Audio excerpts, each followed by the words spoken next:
Je vous salue tous dans le précieux nom de notre Seigneur Jésus-Christ. Que le Seigneur Dieu nous bénisse richement de toutes ces riches bénédictions. Et comme toujours, nous sommes là encore pour pouvoir partager la parole de Dieu. Amen. Dans le livre des Actes, Actes 15, passage que nous connaissons, à partir du verset 14, il a dit: Simon a raconté comment Dieu a d'abord jeté les regards sur les nations pour choisir du milieu d'elles un peuple qui porte son nom. Amen. Amen. Et tout à l'heure, nous avons vu que tout n'est que grâce. Amen. C'est le Seigneur qui a jeté les regards et il a choisi. Amen. Amen. Pour que nous puissions porter son nom. Et il dit aussi dans le livre d'Ésaïe, dans Ésaïe,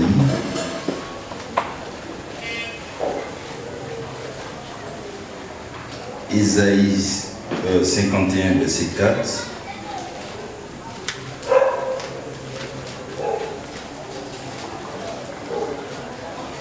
Mon peuple, sois attentif. Amen. Amen. Ma nation, prête-moi l'oreille. Amen. Car la loi sortira de moi. Amen. Amen. Et j'établirai ma loi pour être la lumière des peuples. Amen. Amen. Amen. Et nous voyons que Dieu lui-même a accompli cela. Amen. Vous voyez le livre de Jean 1. Jean chapitre 1. Le Seigneur a accompli cela lui-même. Il dit: au commencement était la parole, et la parole était avec Dieu, et la parole était Dieu. Elle était au commencement avec Dieu. Toutes choses ont été faites par elle, et rien de ce qui a été fait n'a été fait sans elle. En elle était la vie, et la vie était la lumière des hommes. Amen. Cette loi, vous voyez, comme il est dit ici, j'établirai ma loi pour être la lumière des peuples. Cette loi, cette lumière est venue. Et la lumière, lui, dans les ténèbres, et les ténèbres ne l'ont point reçu. Il y eut un homme envoyé de Dieu. Son nom était Jean. Il vint pour servir de témoin, pour rendre témoignage à la lumière, afin que tous croient par lui. Il n'était pas la lumière, mais il parut pour rendre témoignage à la lumière. Cette lumière est-elle la véritable lumière qui, en venant dans le monde, éclaire tout homme? Amen. Et elle était dans le monde, et le monde a été fait par elle. Et le monde ne l'a point connue. Elle est venue chez les siens, et les siens ne l'ont pas reçue. Mais à tous ceux qui l'ont reçu, à ceux qui croient en son nom, cette lumière porte véritablement un nom. Amen. Nous savons que c'est le nom du Seigneur Jésus-Christ.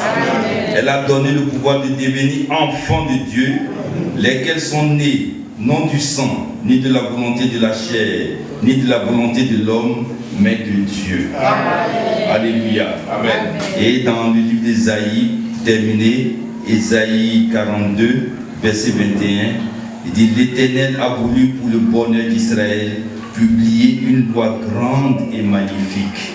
Amen. Cette loi grande et magnifique, qui est la lumière, notre lumière, vous voyez que le Seigneur l'a fait pour nous. Alors, bien-aimés frères et sœurs, demeurons attachés fermement à cette lumière qui est Jésus-Christ et marchons dans ses pas. Que Dieu vous bénisse tous. Amen. Amen.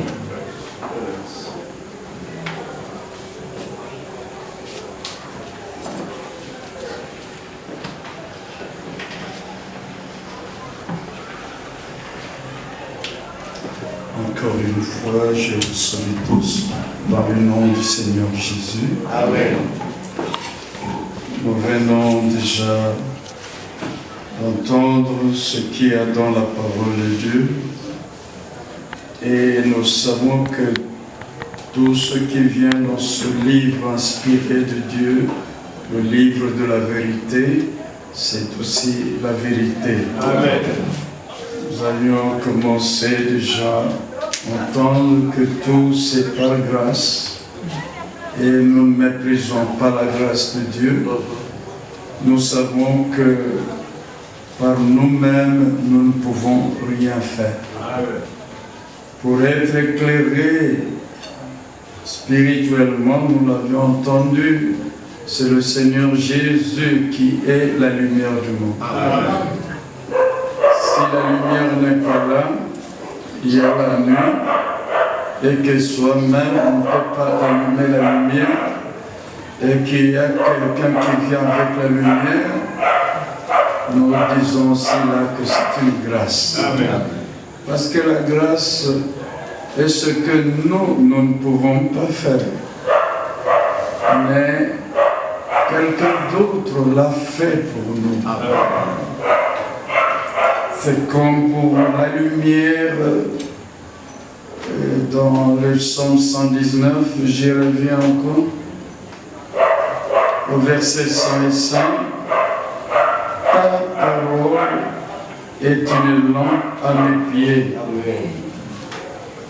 et une lumière sur mon sentier.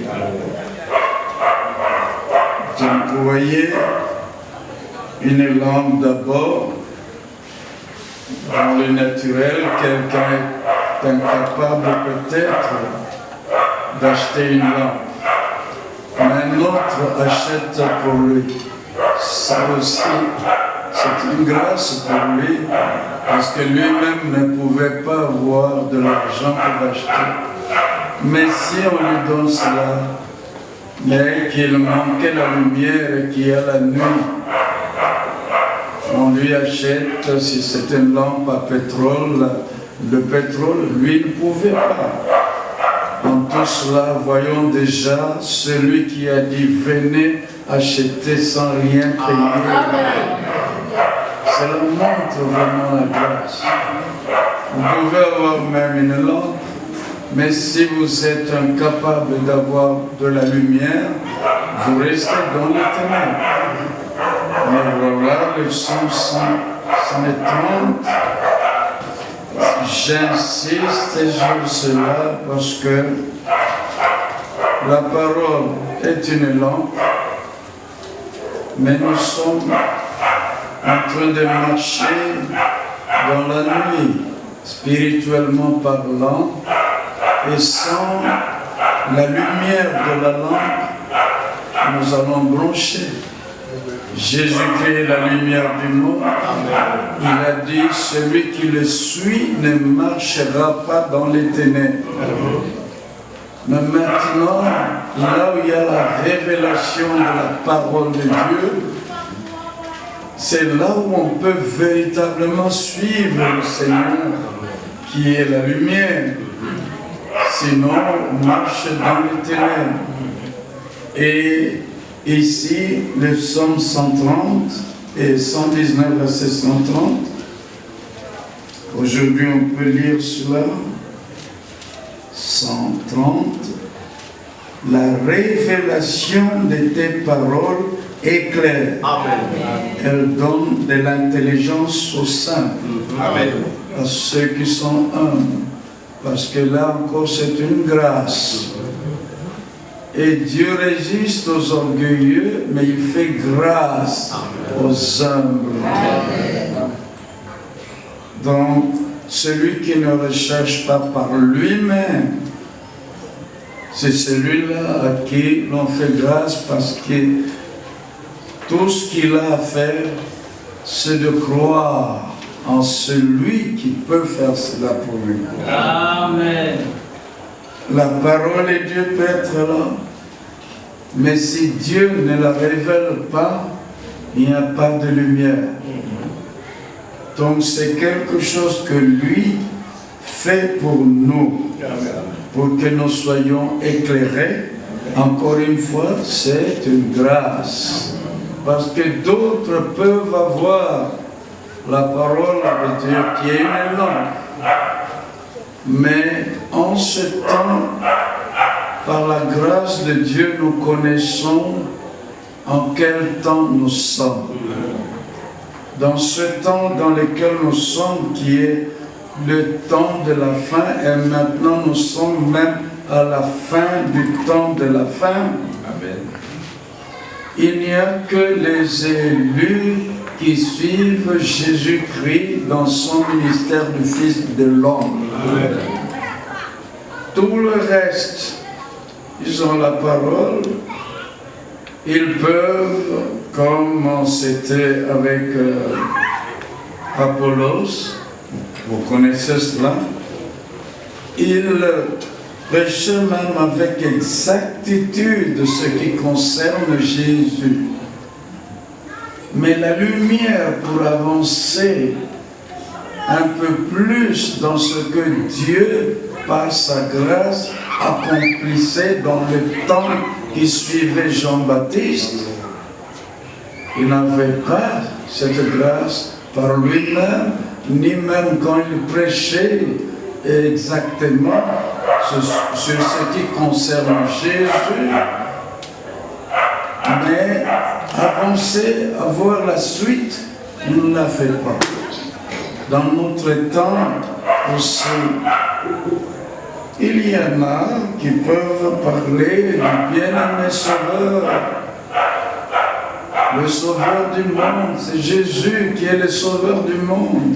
Ils peuvent même chanter, mais nous sommes dans une marche où nous sommes plus avancés qu'au temps de Luther, qu'au temps de Wesley, qu'au temps du mouvement de Pentecôte. Il y avait des dons, mais Dieu continue parce que son objectif, c'est arriver à remettre son Église dans l'état où elle était au commencement de l'Église le jour de la Pentecôte.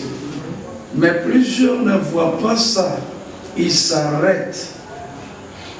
Même dans le milieu du message de l'heure, ceux qui ont même reçu la révélation du baptême dans le nom du Seigneur Jésus-Christ, ils ont fait un pas.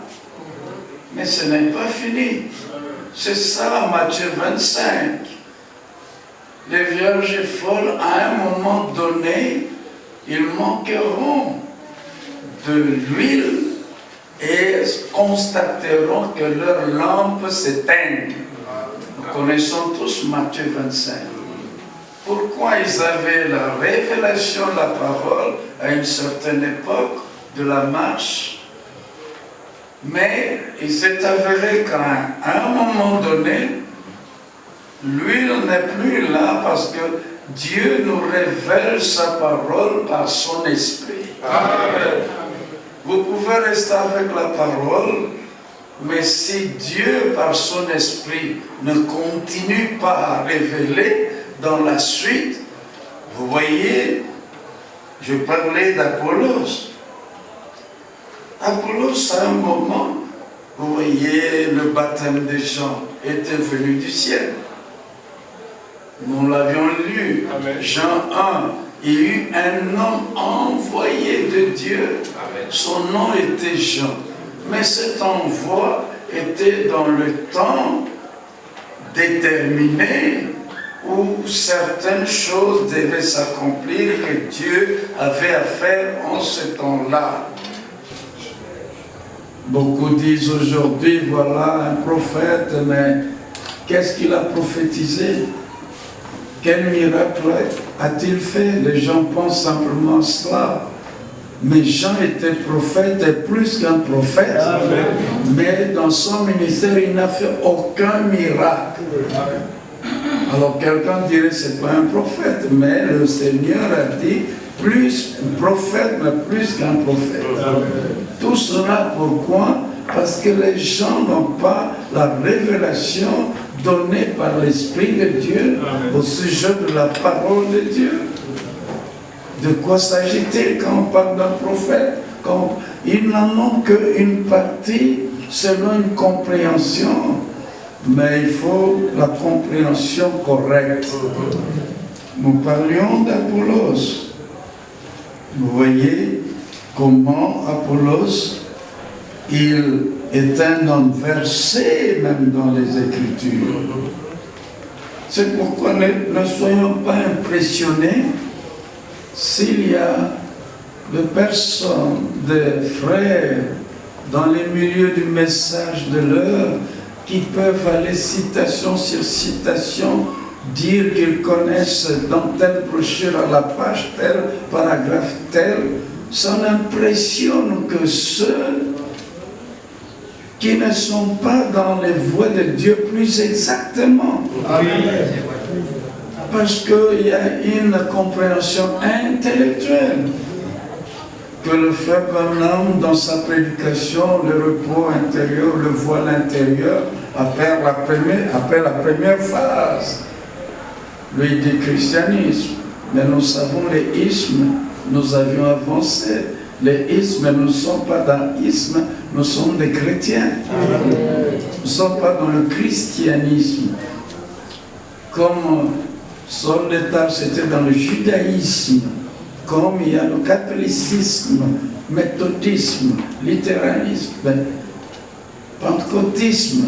Non, nous ne sommes pas dans des ismes, mais nous sommes ramenés à ce que l'Église était au commencement.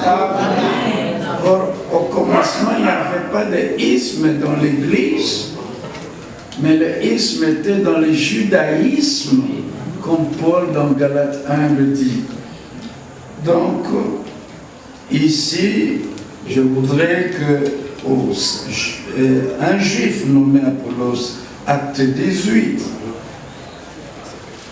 verset 24, un juif nommé Apollos, originaire d'Alexandrie, homme éloquent, et versé dans les Écritures, vint à Éphèse. Donc ce n'était pas n'importe qui, il était versé dans les Écritures. Il était instruit dans la voie du Seigneur. Et fervent d'esprit, il annonçait et enseignait avec exactitude ce qui concerne Jésus, bien qu'il ne connût que le baptême de Jean. Donc la connaissance qu'il avait dans le royaume de Dieu, c'était seulement le baptême de Jean. Mais versé dans les Écritures, il l'était. Il y en a qui sont versés dans les Écritures pour parler de Jésus, le bien-aimé sauveur. Il y en a. Dans les milieux du message, la révélation sur la divinité, il y en a versés dans l'Écriture, ils peuvent en parler. Mais dans Hébreux 6, il dit, Paul dit, laissons ce qui est en nous. Si Dieu le veut, nous en parlerons, baptême, la doctrine de baptême, tout ça. Mais tendons à ce qui est parfait. Amen. Maintenant, ce qui est parfait, tous ne vont pas tendre à y arriver. Les uns écoutent, c'est Dieu qui a parlé, mais c'est comme si Dieu n'avait pas parlé. Ils continuent dans leurs enseignements. C'était comme les pharisiens, les sadducéens, les scribes. Il y a un homme envoyé de Dieu, son nom était Jean. Jean a dit, celui qui m'a envoyé baptiser d'eau m'a dit. Mais il y avait les scribes, les pharisiens, ils avaient la même Bible, l'Ancien Testament à l'époque. Mais ils ne connaissaient que leur tradition. Mais il y a d'autres, en lisant, ils connaissaient, Dieu avait parlé de Moïse, il avait parlé d'Élie, il avait parlé de ceci. Mais le problème, quand dans leur temps, Dieu était en train d'agir, encore une fois, ils n'avaient pas reçu la grâce de Dieu. Pour voir cette visitation en grâce de Dieu, de son amour. Comme ils n'en avaient pas, ils avaient l'écriture et se débrouillaient par eux-mêmes. Mais à ce moment-là, la parole de Dieu était adressée à Jean Baptiste, à Jean dans le désert. il fut envoyé de Dieu afin que tous, vous voyez, tous ceux qui attendaient la première venue de Christ, tous, lui servait de pont entre l'Ancien et le Nouveau Testament, entre le passage de la loi à la grâce, afin que tous crussent par lui. Amen. Un seul, que Dieu en ces temps-là avait choisi, encore une fois le choix de Dieu. Il n'a pas choisi un scribe, un pharisien, un zélote, je ne sais pas, sadducéen, mais son choix était sur Jean parce qu'il était déjà promis dans le plan de Dieu pour ce temps-là. Et Dieu ne fait pas d'autre choix quand il a déjà promis, c'est le même choix qu'il fera. Seulement il faut la grâce pour reconnaître l'arrivée de celui qu'il avait promis dans les Saintes Écritures. Une voix crie dans le désert. Et la parole de Dieu fut adressée à Jean dans le désert. C'était afin que tous ils crussent par lui. Mais tous n'ont pas cru par lui. D'autres ont continué à être scribes, les pharisiens, sadducéens, comme si Dieu n'avait pas parlé par Jean. Mais quand Dieu donne sa parole à un homme, c'est pour que ce qu'il a dit soit adressé à ceux à qui cela doit être adressé. Lorsque il était dit à Simon-Pierre,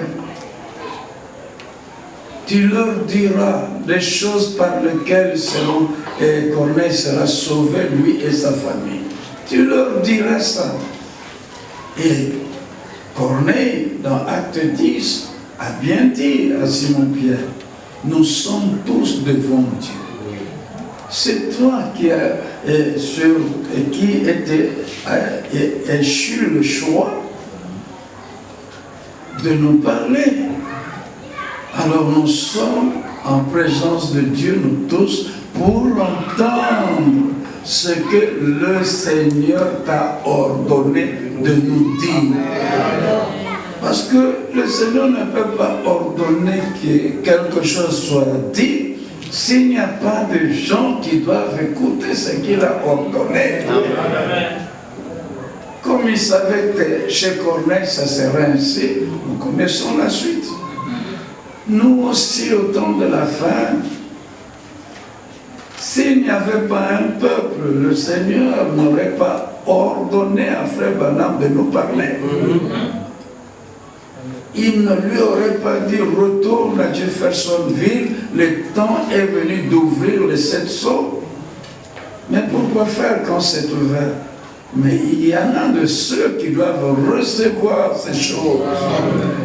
Parce qu'à Daniel, chapitre 12, il était dit scelle ces paroles, scelle le livre jusqu'au temps de la fin. Mais plusieurs liront, mais tu vas lire comment la parole est une langue, mais elle doit être révélée. Amen. Parce que quand il est écrit béni, heureux celui qui lit, ceux qui entendent, mais tu vas lire, mais il faudrait que ce soit révélé. Parce que quand ce n'était pas révélé, personne ne pouvait ni regarder le livre, ni connaître ce qui est là. Mais lorsqu'il y a révélation, on peut savoir qu'est-ce qui est écrit. C'est pourquoi nous sommes heureux à cause de la révélation de la parole prophétique pour notre temps. Les mystères ont été révélés de Genèse à Apocalypse. Alors, ici, avec Jean, donc nous aussi, Daniel 12 dit, plusieurs seront épurés, blanchis, seront purifiés, blanchis, épurés, 3 termes. pour montrer qu'au temps de la fin, lorsque ces choses qui nous sont destinées seront révélées, il y aura une profondeur de purification opérée par l'Esprit de Dieu dans les rachetés pour lesquels ces choses sont destinées. Pour les autres, ça ne leur dit rien. Comme à la première venue de Christ, les pharisiens sont restés pharisiens. Les sadducéens sont comme si Dieu n'avait pas parlé par Jean-Baptiste. Mais il avait quelque chose à dire, mais pas à tous, seulement à ceux à qui cela était destiné. C'est pourquoi Luc 1 nous dit, plusieurs d'enfants d'Israël, versets 16 et 17, seront, bon, comme on est là, on lit cela, mais c'est important quand cela est mentionné, pour que nous arrivions jusqu'à notre temps. Luc chapitre 1, parce qu'en notre temps, c'est aussi nécessaire que nous sachions pourquoi Dieu envoie des prophètes parmi son peuple. Luc 1, pourquoi il a envoyé Jean-Baptiste? Parce que le peuple attendait depuis Malachie, là, 400 ans, il n'y avait plus de prophètes. Et quand il n'y a plus de prophètes, chacun va dans son propre chemin et tout cela. Ils attendaient la première venue de Christ, mais voilà, il y a eu un prophète.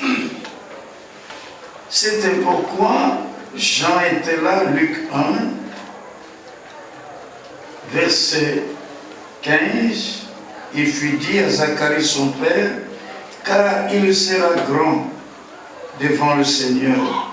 Verset 16, il ramènera plusieurs des fils d'Israël au Seigneur leur Dieu. Amen. Non pas tous les pharisiens, tous les sadducéens, tous les scribes, non, mais plusieurs seront ramenés au Seigneur leur Dieu. Il marchera devant Dieu avec l'esprit et la puissance d'Élie, ainsi de suite, pour amener le cœur des pères vers les enfants. Amen. Il était le pont entre les pères israélites avec la loi de l'Ancien Testament et les enfants du Nouveau. Un pont entre la loi, le passage de la loi qui était donné par Moïse et la grâce et la vérité venue par Jésus. Amen. Mais tous n'ont pas accepté Jean-Baptiste. Quand vous continuez dans la lecture de la Bible, le Nouveau Testament, vous verrez qu'il y en a qui sont restés sadducéens. Il y en a qui sont restés pharisiens. Mais pourtant, Dieu avait parlé par Jean-Baptiste, mais est-ce qu'ils les avaient écoutés? Ils ont continué dans leur tradition comme si Dieu n'avait pas parlé en leur temps. Et c'est cela qui arrive dans notre temps. Frère Branham a été envoyé comme Jean-Baptiste afin que tous puissent croire par lui. C'est-à-dire par lui ce qu'il avait à dire de la part de Dieu. N'avait-il pas parlé? Il a parlé. Mais regardez, les catholiques restent catholiques, les protestants continuent dans leur doctrine et enseignement. Mais Dieu envoie toujours pour une utilité à son peuple. Amen. Pas à tous. Ça, nous devons aussi le savoir. Il y en a qui viennent vers le peuple de Dieu, mais Jérémie 23, 28 à 33 dit, ils ne sont d'aucune utilité à ce peuple. Mais ceux que Dieu envoie vers son peuple sont utiles. Amen. Amen. On voit l'exemple avec Paul sur le chemin de Damas. Il dit, le Seigneur l'a mis à part. Il a dit, je t'ai choisi du milieu des païens où je t'envoie. Et il dit dans 1 Corinthiens 14, de quelle utilité vous serais-je? Je venais en vous dans l'église vers laquelle je suis envoyé. Si je ne vous parlais par connaissance, par révélation, par doctrine, de quelle utilité? c'est que Dieu envoie toujours vers son peuple ceux qui sont utiles à son peuple. Amen. Et ceux-là, quand ils sont envoyés, la caractéristique, ils prêchent la parole. Amen. La caractéristique, ils prennent toute écriture inspirée de Dieu, utile, parce qu'ils doivent être utiles au peuple. Mais nous voyons, des frères, ça fait mal au cœur, qui peuvent dire des choses vraiment inutiles, mais vers le peuple de Dieu. Mais Paul dit dans 2 Corinthiens 11, je suis jaloux de vous, Église, d'une jalousie de Dieu, parce que je vous ai fiancé à un seul époux, pour vous présenter à Christ comme une vierge pure. Mais de même, vous voyez, il rentre au jardin d'Éden, que le serpent séduisit Ève, la première Ève du premier Adam. Je crains aussi que vous, du dernier Adam, qu'il y ait quelque chose, mais déjà l'avance. Alléluia. C'était dit, Amen. c'est impossible que nous ayons ceci. Et il ajoute dans 2 Corinthiens 11, si quelqu'un vient à vous, mais il vient à nous qui l'a envoyé pour être utile au peuple de Dieu. Vous voyez? Mais si quelqu'un vient à vous, il annonce un autre Jésus différent de celui que vous avez entendu. Là. De quelle utilité il peut vous être? Rien, c'est inutile. Mais il n'y a que ceux qui sont charnels qui sont emportés. Mais les élus ne peuvent pas supporter. Et c'est pour cela aussi, quand nous revenons à Luc 1, Jean fut envoyé. Ici, comme Jean-Baptiste fut envoyé pour préparer la première venue de Christ, le 11 juin 1933, il fut dit à William Branham, tu seras envoyé avec un message. Mais ce message doit être utile à ceux à qui il est envoyé. Amen. Et c'est ce message, il lui fut dit, lui-même a dit, non pas moi, mais le message sera précurseur de la seconde venue de Christ. Le retour de Christ que nous attendons. Dieu a repris le messager.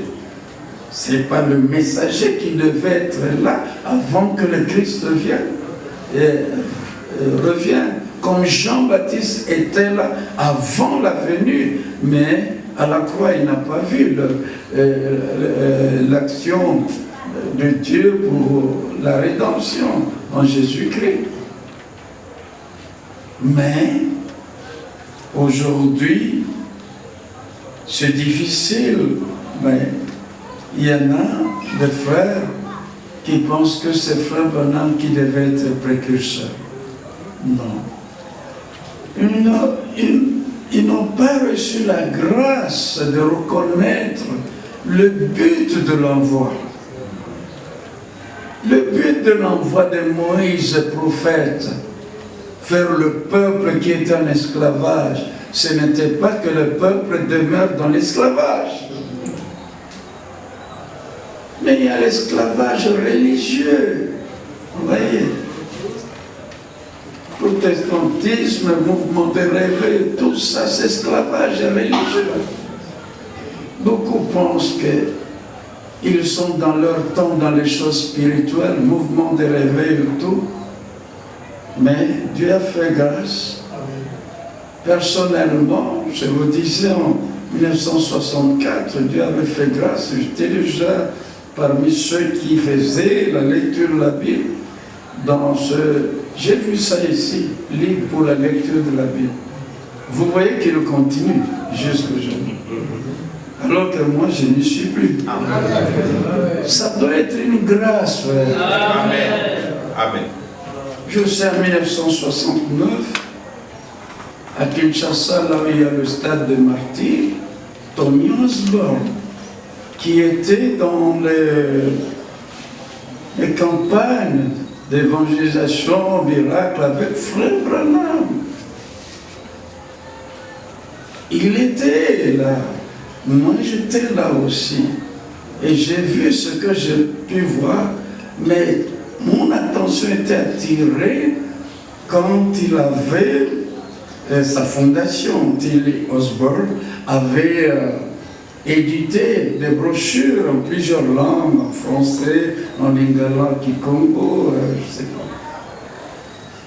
Guérison par Christ au Congo. Vous pouvez aller à l'internet, vous trouvez sa fondation Tilly Osborne, les 7 pas de guérison, quelque chose comme ça. Vous trouverez son témoignage en ce temps-là. Il parlait de William Branham en disant quoi? Je vous le dis, vous pouvez voir Google, quoi, allez voir. Tommy Osborne ne sait pas la guérison par Christ au Congo. Et là, qu'est-ce qu'il a pu dire? Il a dit qu'il avait prêché l'évangile pendant 7 ans. Jusqu'au moment où il a pu entendre, lui il appelait seulement l'évangéliste William Branham, parler de la participation de Satan dans la maladie.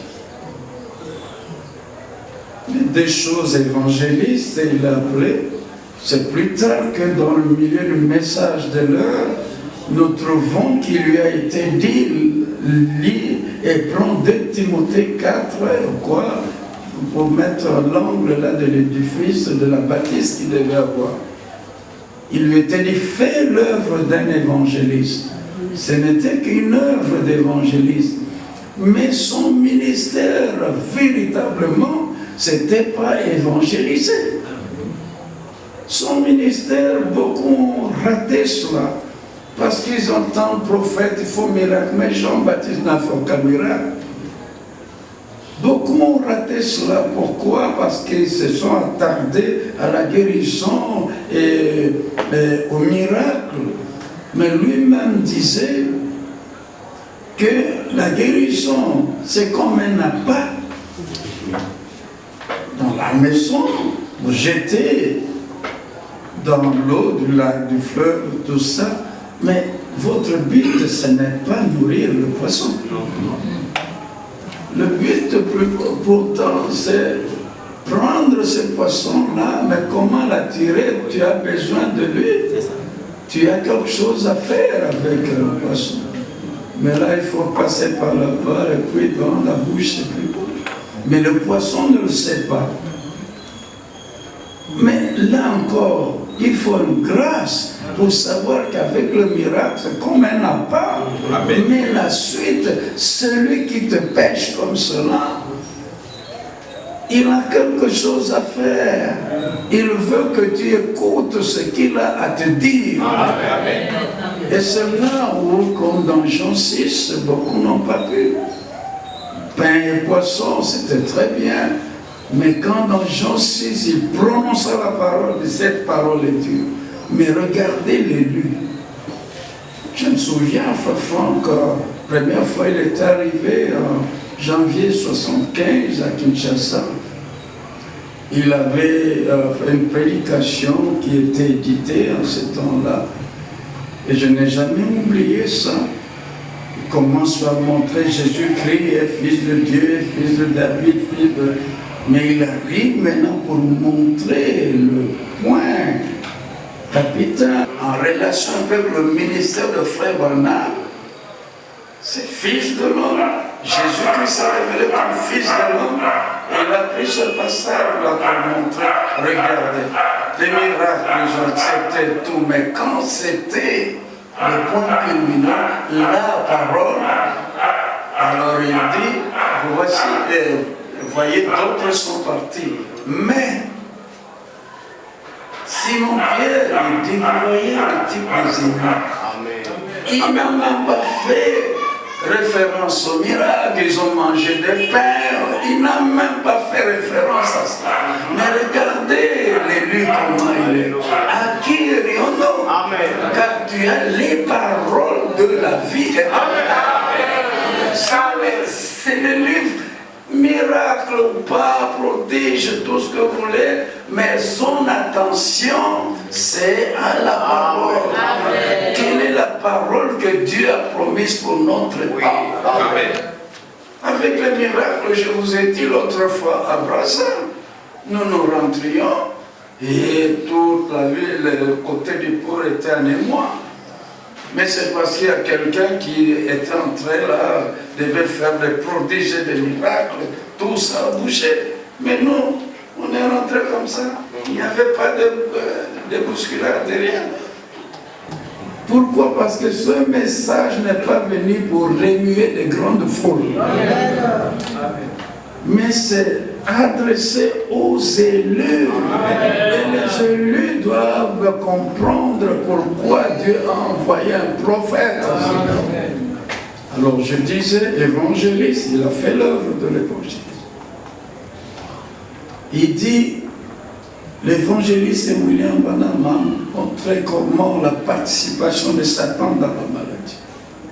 C'est plus tard que je découvrirai ça dans la prédication de Frère Branham sur la profondeur, appelle la profondeur. C'est là j'ai vu, ton mon a pris ça, ce passage, la référence qui est aussi dans ce passage.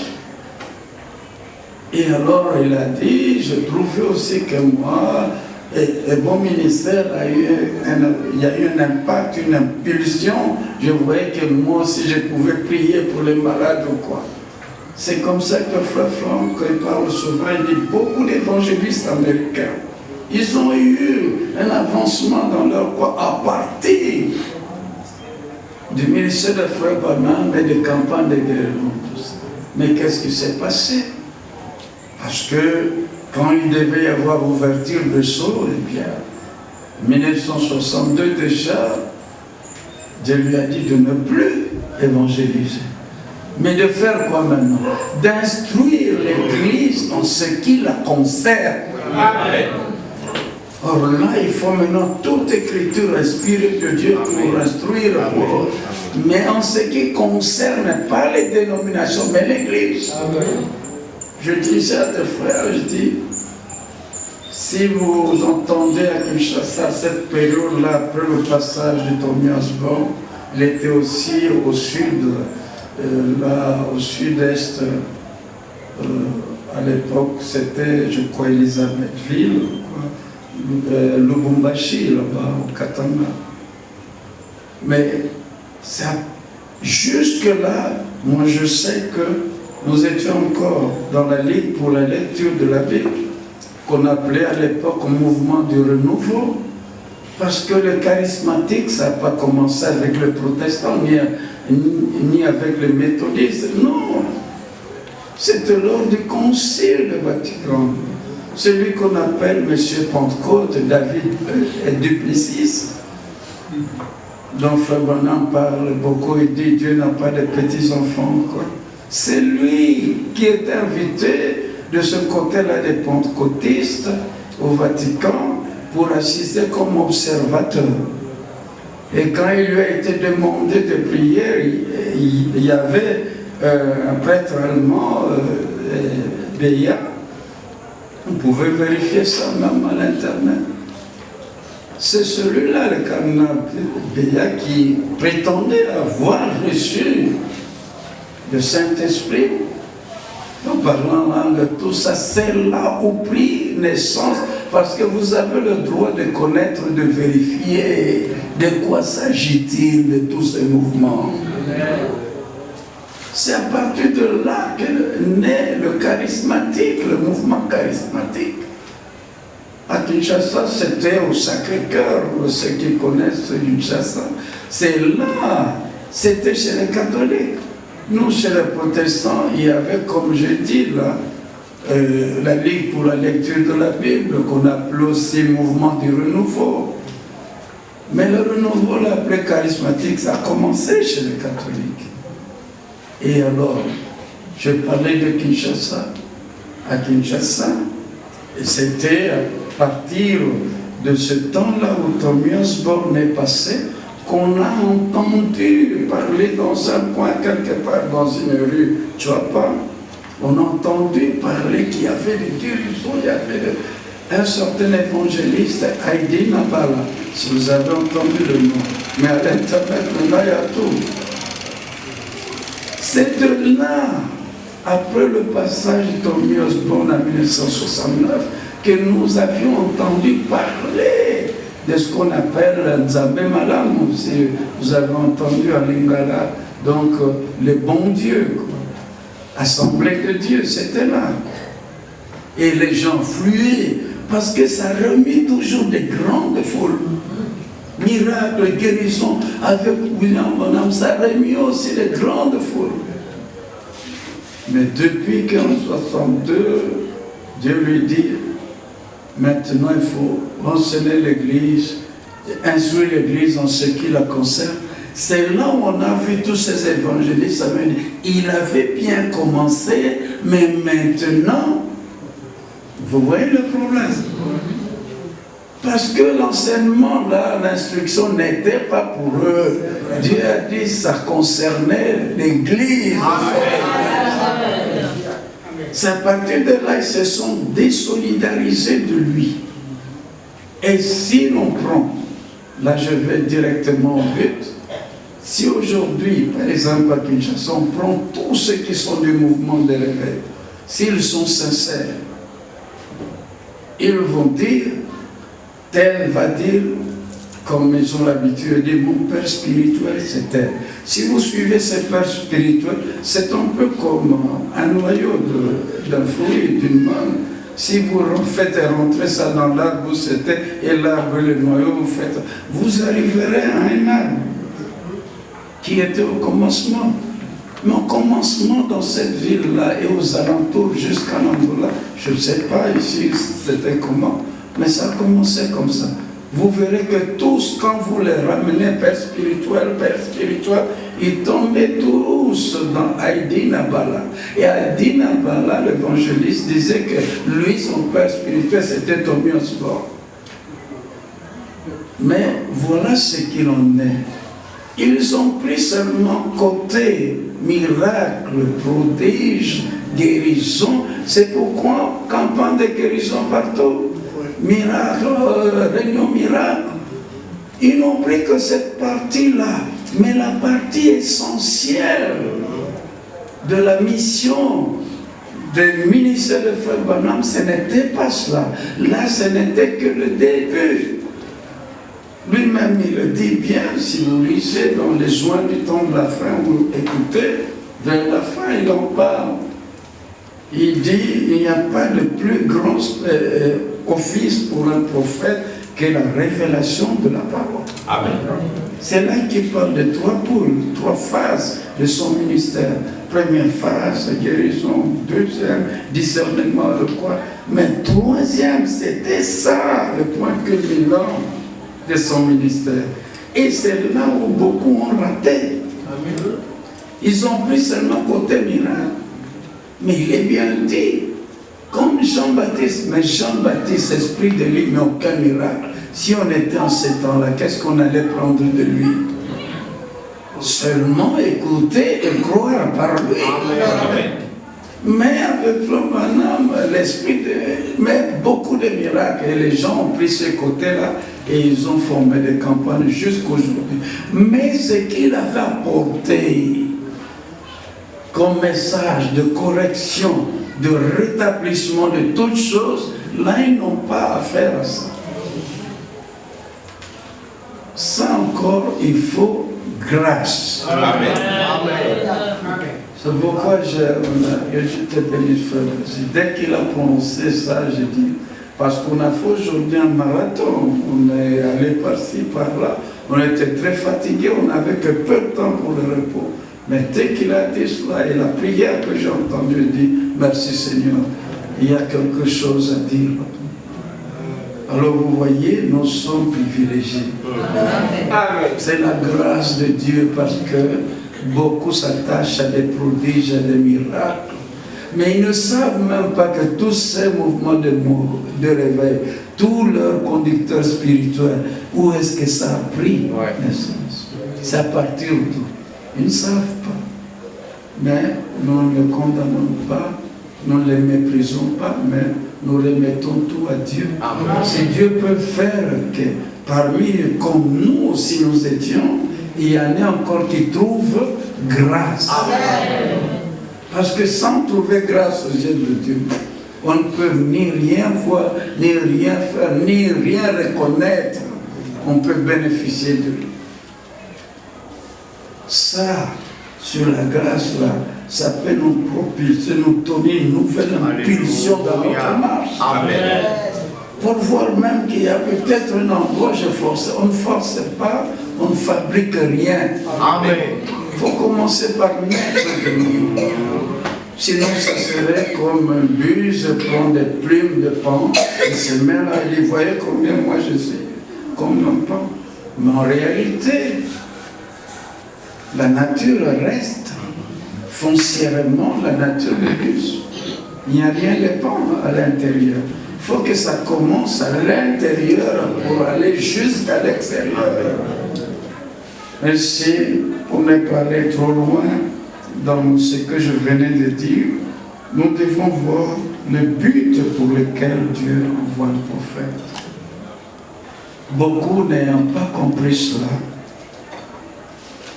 ils se sont fait eux-mêmes une représentation. Je parlais de Moïse. Le peuple était en esclavage en Égypte. Et ça devait être, parce que Dieu ne fait rien sans avoir d'abord révélé ce qu'il doit faire. Tout est déjà dans un plan. Il avait dit à Abraham, ta postérité séjournera dans un pays étranger. On la maltraitera, mais il donne la promesse, ils sortiront. Amen. Nous aussi, nous étions dispersés en esclavage religieux dans les dénominations. Au temps de Jean-Baptiste, dispersion chez les pharisiens sadducéens. Mais Jean-Baptiste fut envoyé, il a reçu la parole pour ce temps-là, afin que tous crussent par lui. Mais qui avait cru? Ceux qui avaient trouvé grâce, qui étaient du peuple de Dieu en ce temps-là. Et les autres sont restés peuple pharisien, peuple ceci. C'est comme maintenant peuple catholique, peuple protestant et tout. Mais il y a le peuple de Dieu aussi, qu'il a choisi d'avance. Alors Moïse est allé, il a parlé. La teneur de son message, c'était quoi? Et s'il était envoyé avec un ministère, c'était en relation avec la promesse faite à Abraham pour ce peuple-là. Nous aussi, si Frère Branham a été envoyé, il a reçu ce ministère-là, c'est en relation avec une promesse, la promesse pour un peuple que nous sommes en ce temps. Sinon, il ne serait pas envoyé. Et nous devons savoir, Moïse a été envoyé. Le Seigneur était avec lui. Et ce n'était pas Moïse. C'était l'action du Tout-Puissant. Parce que Dieu agit toujours conformément aux promesses de sa parole. Ça, c'est la vérité de base. Amen. Partout où il y a l'action de Dieu, regardez, il y a une promesse de Dieu quelque part. Mais partout aussi il y a l'action de Dieu, regardez, l'ennemi n'a pas de paix jusqu'à ce qu'il ait créé de troubles. Tous les deux sont là. L'action de Dieu, regardez, il y a quelque chose qu'il a promis. Parce qu'il fait tout selon les promesses de sa parole. Il avait promis à Abraham, bien qu'ils seront là-bas pour ceci, pour l'esclavage, pendant tel nombre d'années, mais voici la promesse, ils sortiront. Amen. Et nous l'avions dit, les promesses de Dieu, une promesse de Dieu dans la parole de Dieu, c'est ce que Dieu à l'avance annonce qu'il doit faire. C'est son action. Mais les autres prédictions, il y aura ceci, il y aura cela, ce sont des prédictions. Beaucoup prennent Matthieu 24, vous voyez, Jésus a dit il y aura des tremblements de terre, des familles. Ils prennent que ça. Mais pour arriver à ce qui est promis avant le retour de Christ, ils n'y touchent pas. Mais pour y arriver, il faut la grâce. Amen. C'est pourquoi Frère Franck dit, quand il m'a été dit, il m'a appelé, non pas mon ceci au roi, mais mon serviteur, comme c'est écrit. J'étais établi selon Matthieu 24, 45 à 47. Il dit jusque-là, Matthieu 24, c'était pour moi guerre, bruit de guerre, comme les autres. Mais comment ce temps-là, ce n'était plus comme les autres? C'est une grâce. Amen. Les gens prennent ça, mais ils ne voient pas Matthieu 24, 14. C'est quoi? Cet évangile du royaume, le même évangile éternel devait être prêché. Mais là, ils ne sont pas là. Et même s'ils prennent ça, comme ce n'est pas pour eux, ils vont l'interpréter dans toutes les directions. Et attribuer ça à ce qu'eux, ils sont en train de dire. Mais véritablement, c'est pour les élus. Amen. Mais pour les autres, c'est pour témoignage. Mais ils ne sortiront pas, mais les élus sortent. Amen. Parce que c'est pour eux. Amen. Matthieu 24, 45 à 47, c'est pour eux aussi. Parce que Matthieu 25 commence comme ceci. Alors, le petit mot alors signifie bien en ces temps-là où il y aura quoi? Mais il a promis d'envoyer la faim et la soif d'entendre ses paroles. En ces temps-là qu'il y aura la nourriture. Amen. Et que l'évangile éternel sera annoncé. Amen. En ces temps-là, pas avant. Pentecôtiste, pas avant. Mais c'est en ce temps-là que le royaume de Dieu sera semblable à 10 vierges. Amen. Qui vont à la rencontre. C'est pourquoi toutes les 10 vierges entendent le message de l'heure. Entendent parler de la nourriture spirituelle. Mais qu'est-ce qu'on peut dire? Ils ne voient pas ça. Il faut la grâce de Dieu pour voir ça. Alors Moïse est allé. Dieu a accompli selon la promesse faite à Abraham. Ils sortiront. Dieu a fait aussi son choix. Moïse. Dieu a fini par faire sortir son peuple. Pour nous aussi, s'il n'y avait pas une sortie, il n'y aurait pas ce ministère de Frère Branham. S'il n'y avait pas ce ministère de Frère Branham, Frère Franck n'aurait pas eu aussi de ministère. C'est relié. S'il n'y avait pas de ministère de Frère Franck, nous n'aurions pas aussi eu un ministère. Parce que c'est toujours la même tâche. Et le même message aussi. Et le même esprit qui était sur William Branham, sur le Ward Frank, sur tous les autres serviteurs aussi. Avec le même message en accord avec la parole de Dieu. Alors, 2 Chroniques 24, pour aller vite. Dans 2 Chroniques 24, nous devons voir le but pour lequel Dieu envoie des prophètes vers son peuple. Moïse, prophète de Dieu, envoyé vers le peuple qui était dans l'esclavage de Pharaon, un esclavage physique. Mais nous savons que Jésus-Christ était venu nous délivrer de l'esclavage, du monde du péché, de l'incrédulité. Mais ici, à la fin, l'Égypte ne représente pas seulement le monde du péché et de l'incrédulité, le monde entier sous la puissance du malheur, mais l'Égypte, selon la révélation de la parole de l'heure, représente pour notre temps tous ces endroits-là, des dénominations d'où l'Église s'épouse, les élus sortent de l'esclavage religieux. Amen. Mais d'autres demeurent là. C'est pourquoi ils ne peuvent rien, parce qu'encore une fois, il faut une grâce pour qu'ils reconnaissent qu'ils sont dans un esclavage religieux. Tout ce qu'on leur dit, n'écoute pas, ne fais pas ceci, ne fais pas cela, ça fait entrer un jour dans l'esclavage religieux, mais ils ne se rendent pas compte. Toutes les paroles, doctrines dont leur fait entrer dans l'esclavage religieux, mais ils ne se rendent pas compte. Peut-être là, avant de lire ça, vous voyez dans Acte 15, le frère a fait allusion, si vous voyez depuis le premier verset, qu'il y a eu des frères, des hommes partis de la Judée, et qui enseignaient les frères que vous ne pouvez être, excusez-moi, retenez 2 Chroniques 24, mais c'est important ici pour nous aider. Acte 15. Quelques hommes, premier verset, venus de la Judée. Nous avions bien entendu à 2 Corinthiens 1, si quelqu'un vient à vous, même s'il dit je viens de Kinshasa, je viens de Jeffersonville, je viens de l'Allemagne, quoi, non, ce n'est pas ça, mais qu'est-ce qu'il enseigne? Amen. C'est là le problème.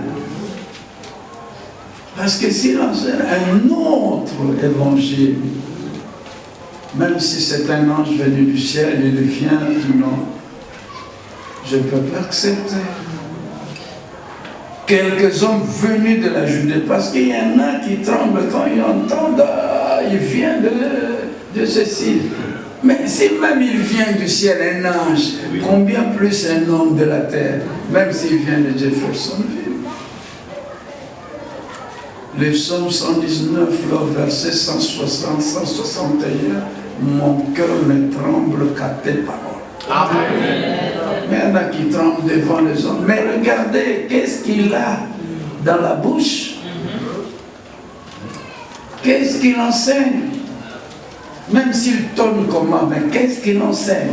Si ce sont les paroles d'homme, n'ayez pas peur de lui. C'est écrit dans Deutéronome 13. Même s'il l'annonce, une prophétie, ça s'accomplit, mais il vous dit. Voilà, le problème, dit. Parce qu'un Jean 4 dit, bien-aimé, n'ajoutez pas foi à tout esprit, mais prouvez les esprits pour savoir s'ils sont de Dieu. Plusieurs faux prophètes sont venus dans le monde. Mais il est écrit, il parle, ces faux prophètes venus dans le monde, mais il parle d'après le monde, et le monde les écoute. Parce que ceux qui sont du monde, qu'ils soient envoyés vers le monde religieux, et que le monde religieux écoute. Oui. Mais Jean 4, l'apôtre Jean dit, mais nous sommes de Dieu. Amen. Quand nous sommes venus, mais c'est envoyé de Dieu. Amen. Pour dire les paroles de Dieu. Amen. Celui qui connaît Dieu nous écoute. Amen. Celui qui n'est pas de Dieu ne nous écoute pas. Amen. Il dit, c'est par là que nous connaissons l'esprit de la vérité, l'esprit c'est dans l'écoute. À qui irions-nous? Tu as les paroles pour ce temps révélées par l'esprit de Dieu. C'est ça qui compte. Mais, faux prophètes, mais ils feront des grands prodiges. Oui, mais c'est par l'écoute. C'est pas par les prodiges et les miracles que vous reconnaîtrez ceux qui sont de Dieu. C'est par l'écoute. Amen. Alors ici, quelques hommes venus de la Judée enseignaient les frères en disant. Donc en disant là, il parlait d'après qui? La parole de Dieu était sortie de Jérusalem. Même Paul, qui est venu après dans Galates 2, il dit par une révélation, je montais à Jérusalem et je comparais ce que je prêchais comme évangile reçu du Seigneur et ce que eux aussi ils prêchaient. Ils étaient enseignés par le même Seigneur. Et même Pierre, Jacques et Jean considérés comme des colonnes, ils m'ont donné la main d'association. Ils ont dit c'est le même évangile parce que ça vient du même Seigneur. Frères et sœurs, mais si c'est le même message, pourquoi c'est différent dans plusieurs points? C'est qu'il doit y avoir ceux qui ont reçu venant du Seigneur et d'autres non. C'est comme ça que Pierre a dit dans 2 Pierre 3, il y a des choses, notre bien-aimé frère Paul, avec la sagesse que Dieu lui a donnée, il dit les mêmes choses, mais où il y a des points difficiles à comprendre. Oui. Et dont les esprits mal affermis tordent le sens. On voit ça avec la doctrine de Saint-Tonnerre. On voit ça avec beaucoup de doctrines qui n'ont pas été là avant. Bien que dans servir Dieu en dehors de sa volonté, cette prédication-là, frère Branham dit clairement, il y a des choses, des nouvelles choses qui vont venir. Ne les recevez pas, n'y touchez pas. Parce que sortez du milieu, ne touchez rien d'impur. Mais malgré ça, on trouve toujours de nouvelles choses qui ne s'accordent même pas avec le Seigneur. En aucun endroit, d'un bout à l'autre, faux et faux. En disant, si vous n'êtes circoncis selon les rites de Moïse, vous ne pouvez être sauvés. Où est-ce que Pierre a dit ça pour le salut? Jacques a dit ça où? Ce sont eux de la première, du début, qui étaient enseignés par le Seigneur Jésus lui-même. Acte 1 dit, après sa résurrection, il est resté avec eux encore 40 jours, parlant des choses qui concernent le royaume de Dieu. Amen. C'est ce qui a fait que l'Esprit est descendu le jour de la Pentecôte. Et l'Esprit ne descend que sur ceux qui ont cru, comme dit l'Écriture. Amen. Qui ont reçu une prédication qui n'est pas vaine. Là, c'était le Seigneur lui-même qui leur avait dit, enseignez-leur tout ce que je vous ai prescrit. Et maintenant, ceux-ci, ils ont enseigné le salut selon ce qui a été prescrit par qui? Parce que Paul, Pierre, Jacques, Jean, tous les restes étaient là enseignés par le Seigneur qui a dit, enseignez-leur ce que moi je vous ai prescrit. Amen. Mais maintenant, cela est venu d'où? Que si vous n'êtes circoncis selon les rites de Moïse, vous ne pouvez être sauvés. Mais quelques sont venus. Mais quand le Seigneur n'envoie pas, c'est lui qui se recommande lui-même, n'est d'aucune utilité.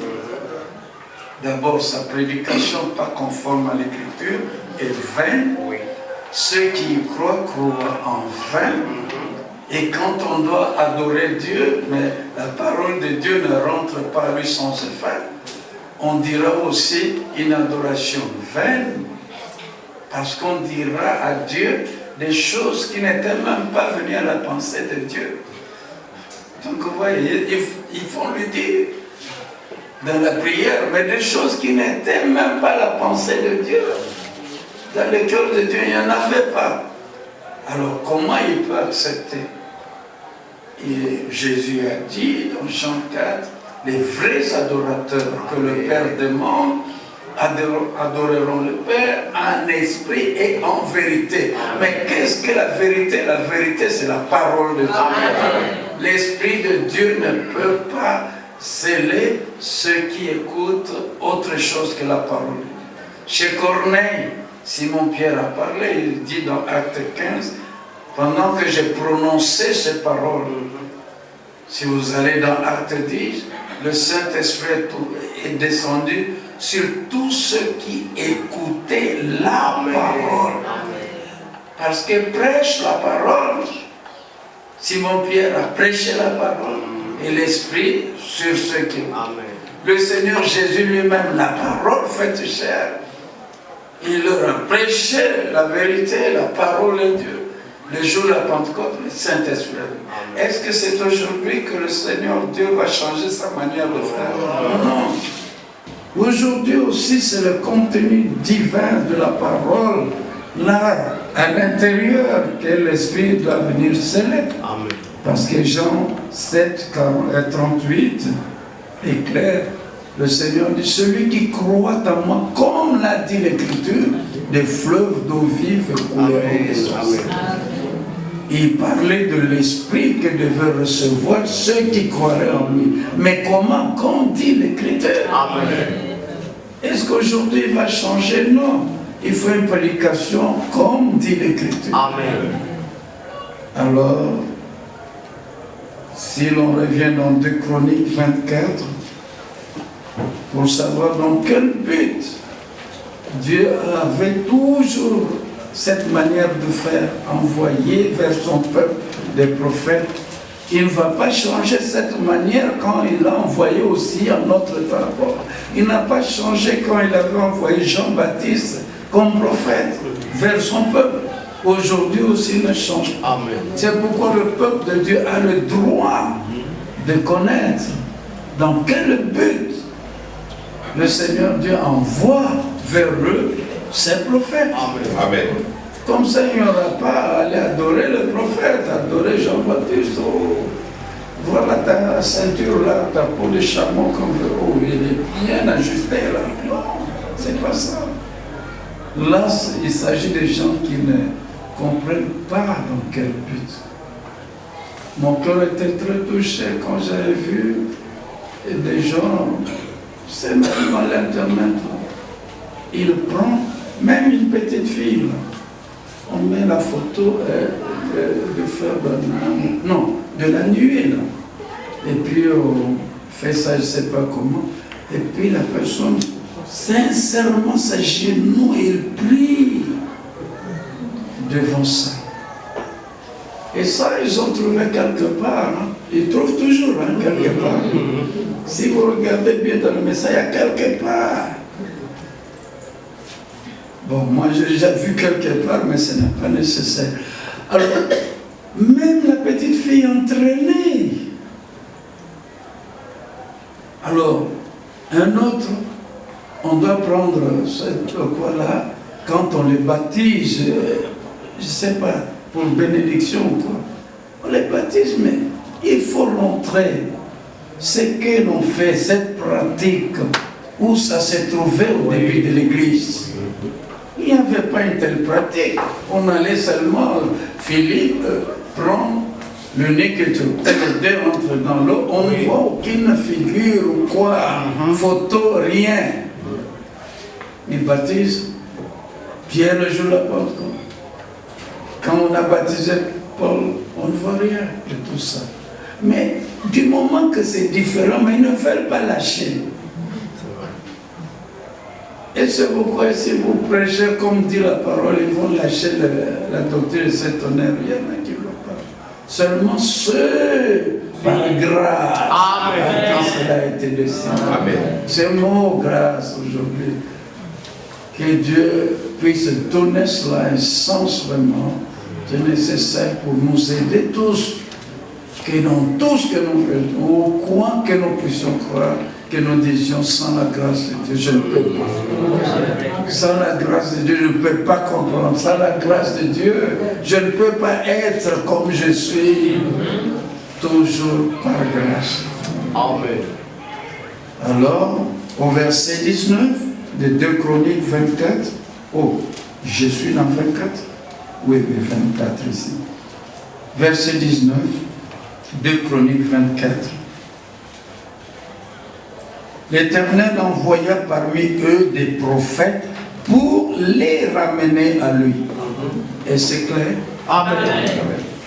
L'Éternel, un seul Seigneur, le seul Seigneur, envoya parmi eux des prophètes au pluriel. Dans quel but? Pour les ramener, donc les Israélites, les ramener à qui? Pas à eux, pas aux prophètes, mais les ramener à lui qui a envoyé les prophètes. C'est vers lui qu'on doit être ramené. Vers lui et sa parole. C'est pourquoi ceux qui s'arrêtent à William Branham ne sont pas ramenés au Seigneur, ne sont pas ramenés à Dieu, à sa parole, parce que le prophète n'est qu'un poteau indicateur. Allez là-bas, vers celui qui m'a envoyé, allez là-bas. Quelle différence maintenant avec ce que Frère Branham a dit allant au-delà du camp, que quand j'observe les gens, je vois qu'il y a une main et un doigt qui les conduit ailleurs qu'à Christ. Ça les conduit aux sensations, aujourd'hui, au miracle, oh, j'ai trémoussé, j'ai dansé en esprit ou quoi, mais le centre de prédication, c'est qui? Aujourd'hui, il y a un doigt, William Branham. J'ai entendu une fois un éminent du message venant des États-Unis qui prenait Malachie 4. Et il disait ça en anglais, behold, behold, voici. Donc voici, donc il faut regarder. Il dit, behold, je vous enverrai Élie le prophète. Donc faites attention. Donc il attire l'attention. Je vous envoie. Voici, voici. Donc il faut regarder à celui qui l'envoie. L'interprétation particulière. Je lèverai mes yeux vers le montagne.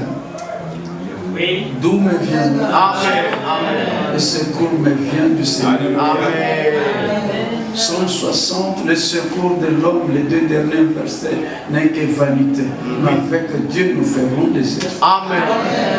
Et dans sa prédication, messieurs, cela, par exemple, Frère Branham dit très bien, ne regardez pas cet homme chauve, mais ne faites pas attention à cet homme chauve, mais faites attention au message. Amen.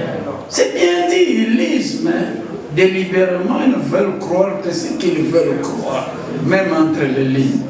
Je ne sais pas comment ils lisent entre les lignes, mais ça fait mal.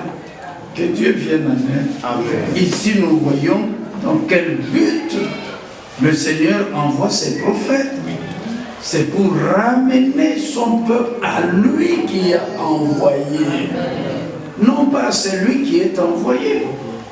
Même au temps de l'envoi de Jean-Baptiste, qu'est-ce que nous ne lisons pas? Qu'il y a eu des prophètes, des disciples de Jean. Vous voyez le problème? Ça se répète.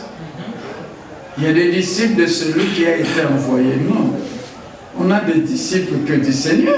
Amen. Amen. Mais quand on commence à avoir des disciples de celui que le Seigneur a envoyé, il y a quelque chose qui ne va pas. Il y a beaucoup de choses qui se passent dans le milieu du message de l'heure. Il n'y a pas moyen d'en parler en détail, mais comme je dis souvent, c'est la question d'avoir la compréhension correcte. Parce qu'il y en aura toujours. Plus nous avançons, il y en aura, il y en aura. Je voulais voir un passage là.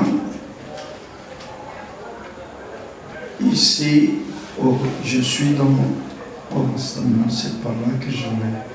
Mais je crois que nous avons vu très bien le but pour lequel Dieu envoie le message. Et ses prophètes, c'est pour ramener son peuple à lui qui a envoyé des prophètes vers son peuple. Amen. Nous aussi, le peuple de Dieu, Frère Branham a été envoyé vers nous par le Seigneur Dieu. C'est pour nous ramener à Dieu et à sa parole. Amen. Quand nous voyons aussi, en ce qui concerne Jean-Baptiste, nous l'avions lu. Jean-Baptiste a été envoyé, c'était pour ramener le cœur, plusieurs des enfants d'Israël, au Seigneur leur Dieu. Nous l'avions lu dans Luc 1. Il n'est pas dit envoyé vers Jean-Baptiste, pour s'arrêter là, être disciple de Jean-Baptiste, mais ramener au Seigneur leur Dieu. Et alors, prenons par exemple 2 Rois 18. Ici, il y avait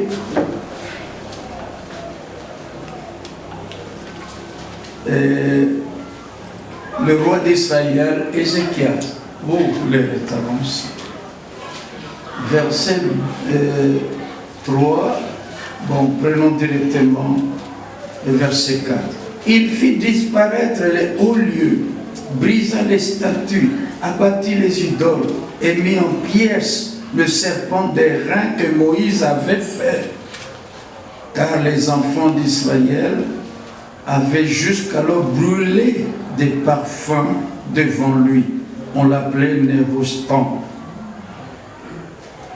Maintenant, est-ce que dans Nombre 21, le serpent d'airain, sur ordre du Seigneur, dit à Moïse, c'était dans quel but il devait élever le serpent?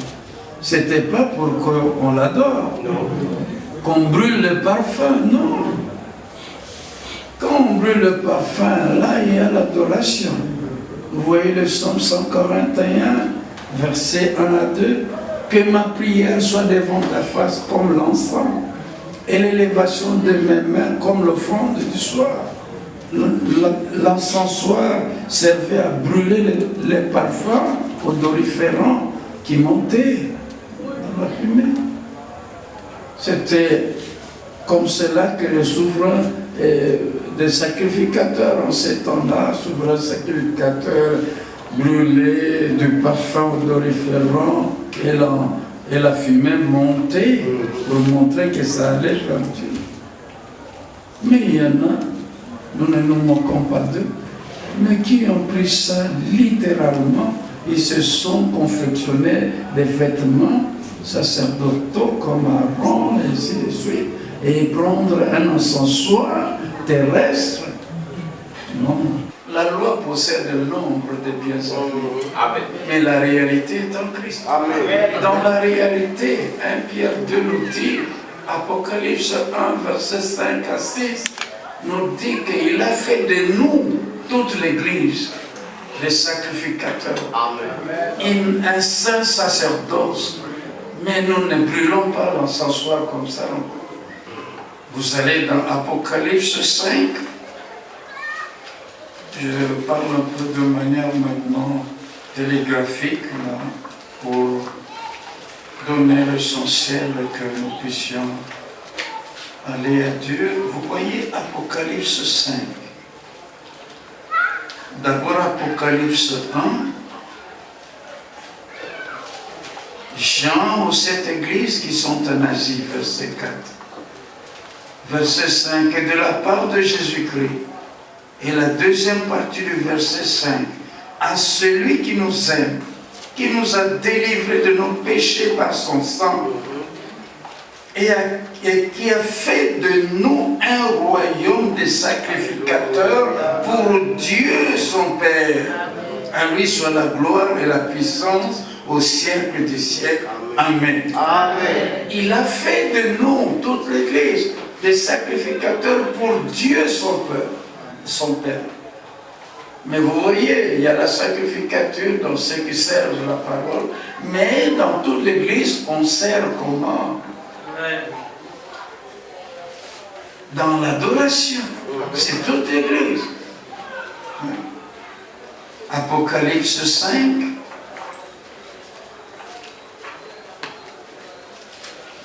Nous trouvons écrit au verset 8 par exemple, quand il eut pris le livre, je prends juste l'essentiel, les 4 êtres vivants et les 24 anciens et le vieillard se prosternèrent devant l'agneau, tenant chacun une harpe et des coupes d'or remplies de parfums. Qui sont quoi?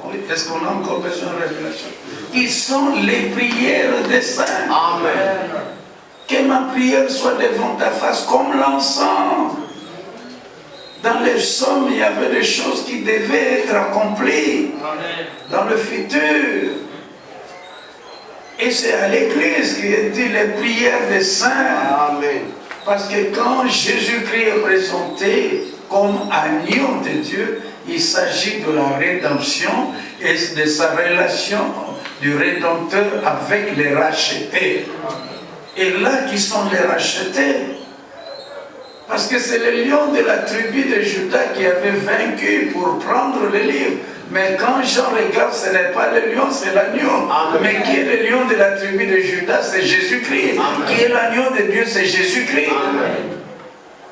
Mais pourquoi Frère Branham, depuis l'ouverture du premier saut, il a dit, je ne suis pas capable, je sais comme vous là, mais je m'attends à l'agneau pour qu'il nous ouvre ce soir. c'est que l'accomplissement de ces choses devait arriver dans notre temps, Amen. à la fin du temps de la grâce. C'est pourquoi Frère Branham parle de l'agneau qui devait ouvrir. Et quand on voit Apocalypse 6, ce n'est pas le lion qui ouvre, mais c'est l'agneau. Alors comme cet événement tombe à la fin du temps de la grâce, Jésus-Christ en tant que le Rédempteur, le 28 février 1963, il fut dit à Frère Branham, retourne à Jeffersonville, le temps est venu d'ouvrir cette. Et quand il rentre, dès le premier saut, il dit, je m'attends à ce que l'agneau, il n'a pas dit le lion, que l'agneau nous ouvre ses eaux. C'est le Rédempteur. Et nous sommes les rachetés. Amen. Et alors il nous a rachetés à un grand prix. Nous ne nous appartenons plus à nous-mêmes. Amen. Comme il est écrit dans Corinthiens 6. Glorifiez donc Dieu dans votre corps et dans votre esprit qui appartiennent à Dieu. Car vous avez été rachetés à un grand prix. Vous ne vous appartenez plus à vous-même. Donc tel que nous sommes là rachetés, nous sommes au Seigneur. Nous ne nous appartenons pas à nous-mêmes. Ainsi, pour ne pas aller loin, vous voyez, quand vous remarquez, ça c'était important juste de signaler, dans Acte 10, Simon-Pierre est allé chez Corneille, mais avec Jean-Baptiste, si vous prenez Acte 19, du baptême de Jean, Paul leur dit, Jean a baptisé du baptême de repentance, disant au peuple de croire en celui qui devait venir en Jésus. Dieu, selon sa promesse, a envoyé Jésus. C'est ainsi que c'est écrit. Mais c'est important de le savoir. Quand nous voyons Jésus-Christ homme dans l'œuvre du salut, il ne faut pas dire Dieu, il est homme. Amen. Oui. Parce que Éphésiens dit tout le plan de la rédemption, tout le plan, le dessein de Dieu, le plan qu'il a conçu avant la fondation du monde, est exécuté par Jésus. Donc depuis Genèse, quand vous voyez le plan de Dieu, il doit y avoir par exemple la vie, l'arbre de vie, c'est le Seigneur. Et il est venu, il dit, je suis le pain vivant, pain de vie, descendant, le pain vivant, descendant du ciel. Quand vous allez dans Nombre 21, dans le plan pour la guérison, Moïse élève le serpent de rein. Et Jésus-Christ dans Jean 3, verset 14, et comme Moïse éleva le serpent dans le désert, il faut que de même le Fils de l'homme soit. Amen. Quand on voit dans Exode 12, l'agneau de Dieu, et non plutôt un agneau sans défaut et sans tâche pour faire la Pâque, parler à toute l'assemblée d'Israël. Vous arrivez dans Corinthiens 5, verset 7, Christ, notre Pâque, a été immolé.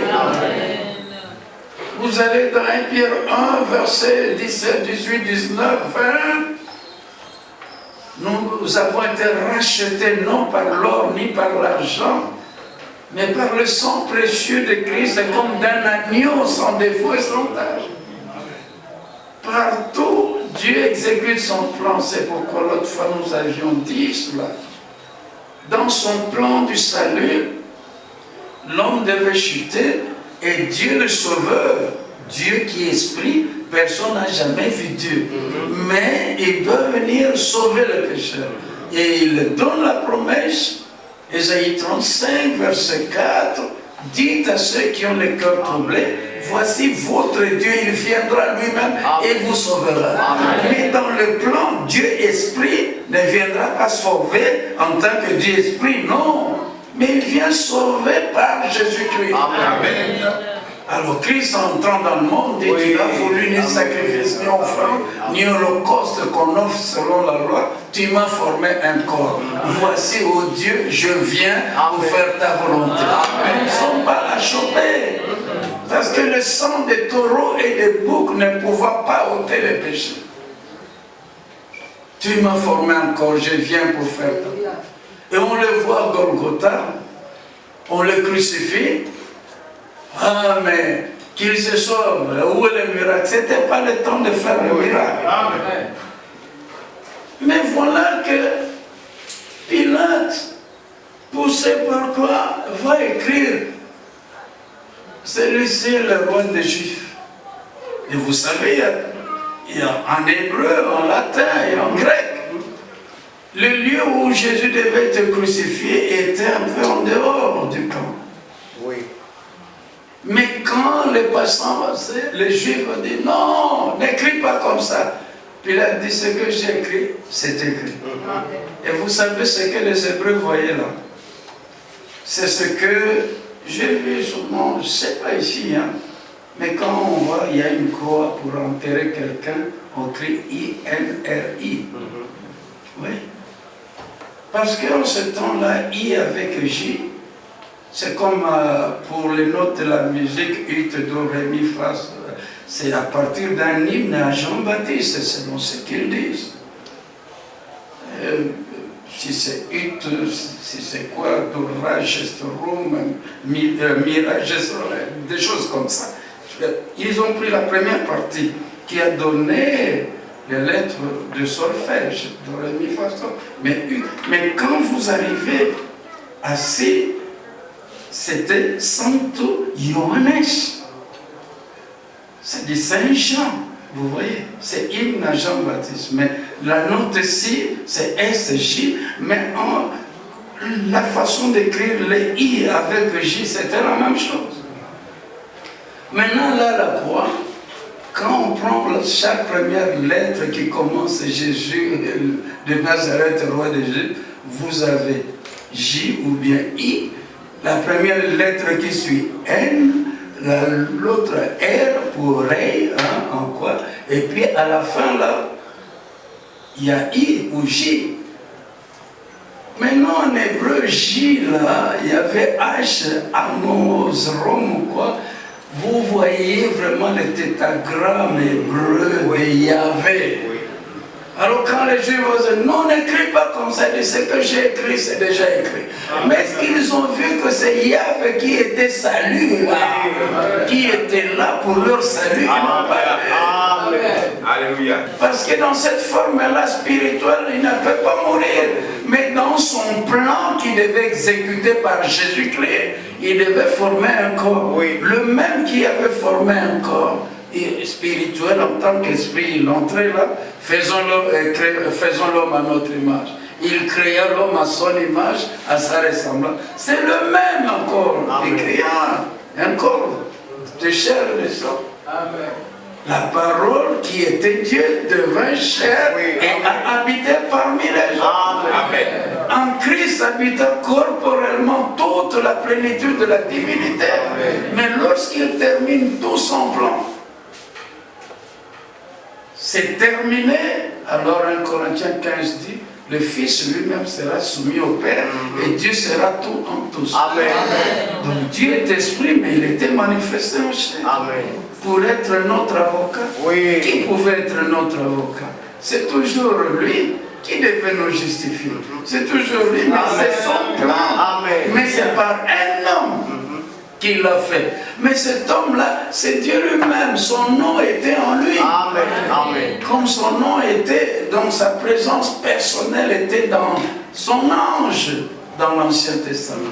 Et voici la révélation. Elohim de l'Ancien Testament en hébreu, c'est Dieu le Père dans nos Bibles, dans le Nouveau Testament. Mais Yahvé, d'autres appellent Jéhovah de l'Ancien Testament, et Jésus-Christ dans le Nouveau Testament. Amen. Mais cela aussi, il faut grâce. Amen. Ainsi, dans Romains 4 aussi, il est parlé de la grâce, et là on termine. Romains chapitre 4. Verset premier verset.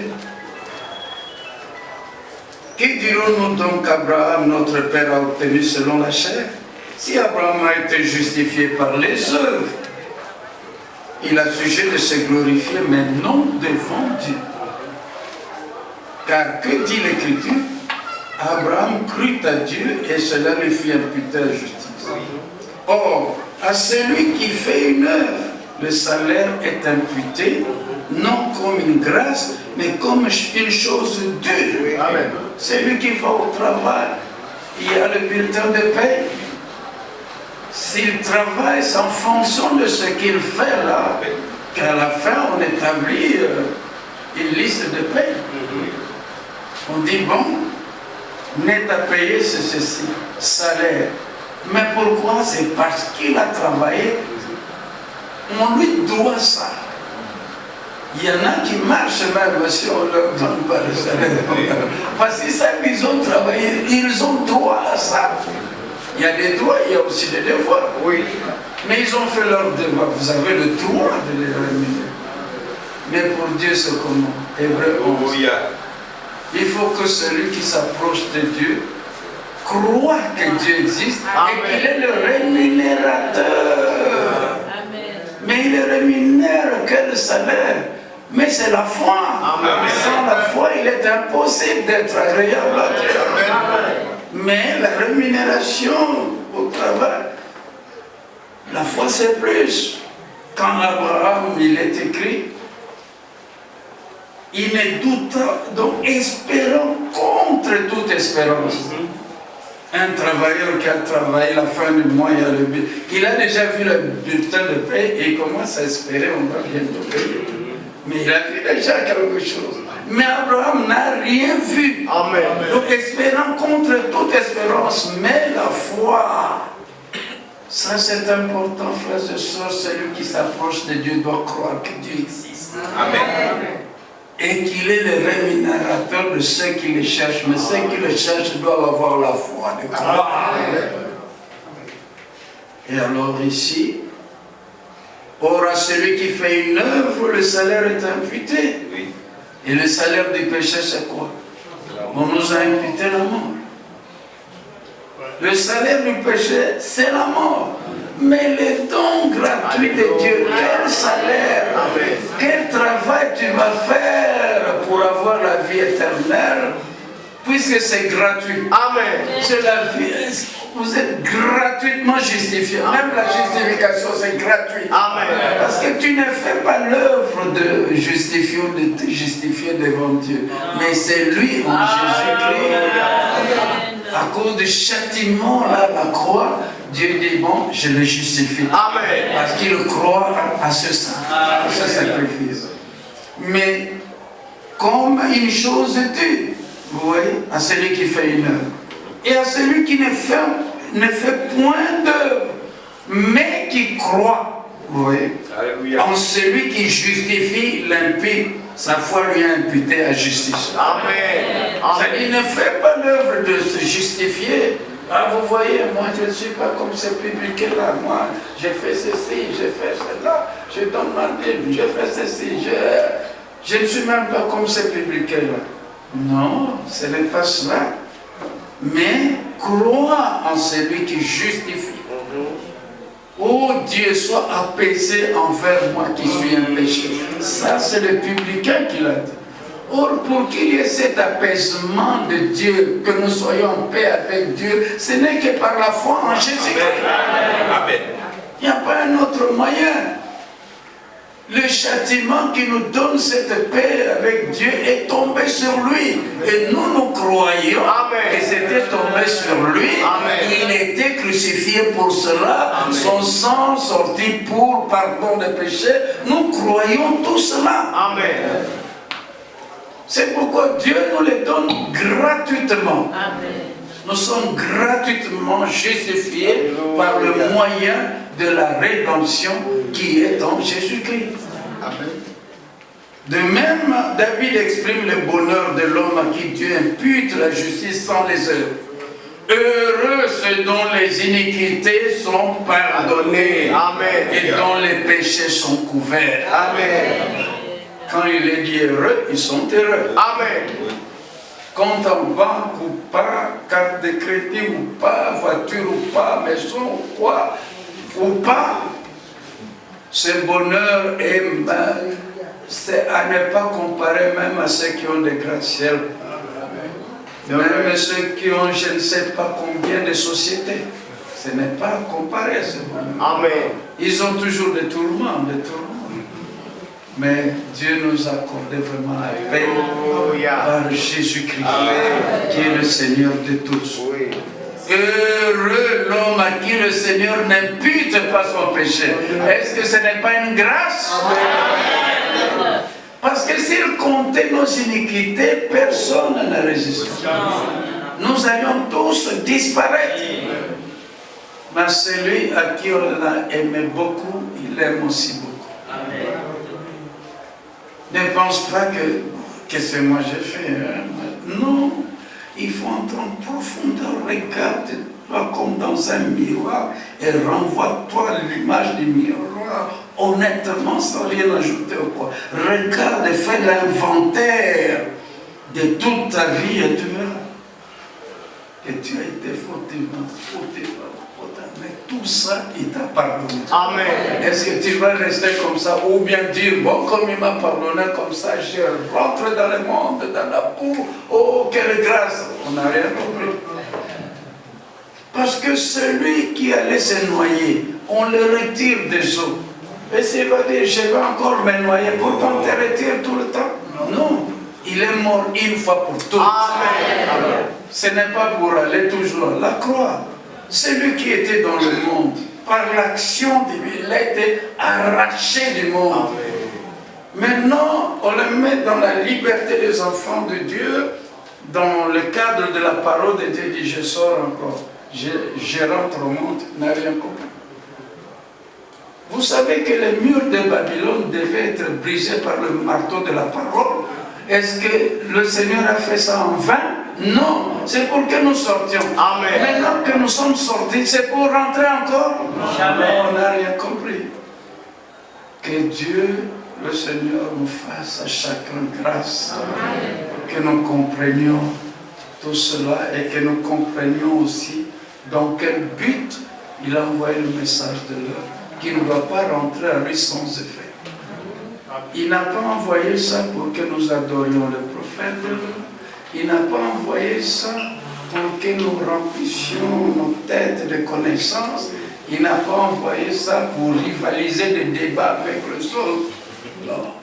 Il n'a pas envoyé ça. Il faut connaître chaque fois dans quel but quelque chose est fait.